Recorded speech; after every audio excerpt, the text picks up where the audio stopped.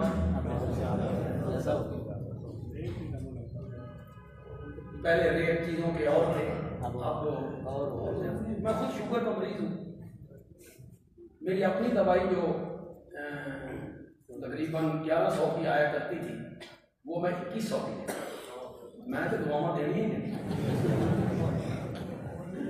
وہ صرف میں نہیں ہوں، آپ سب اس میں شامل، آپ سب شامل.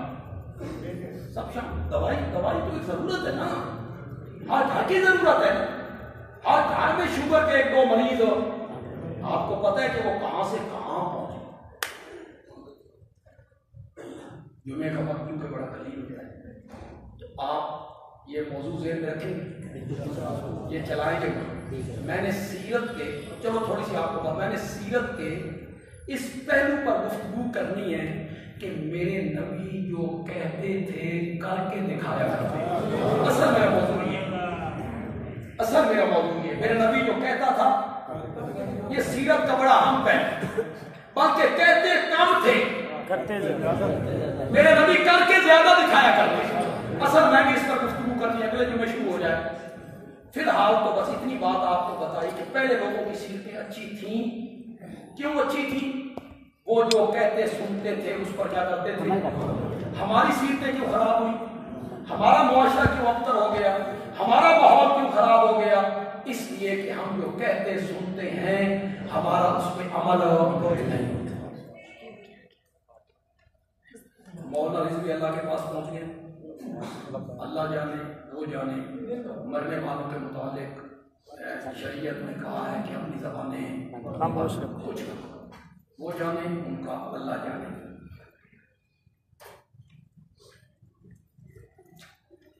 یہ کوئی یار سوئی گیس کا مسئلہ ہے،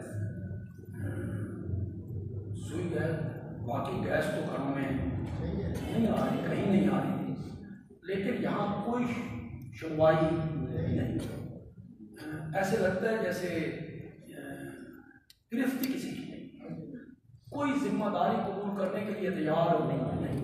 میں نے ایک جمعے میں کہا تھا کہ یہ ہماری سامنے والی سڑکیں ہیں، دونوں ٹوٹی ہوئی، کمشنر صاحب اس پر تحقیق کریں کہ یہ ٹھیکیدار کے ذمے تھی، جس نے پائپ ڈالی، سڑک بنانا اس کی ذمہ داری تھی.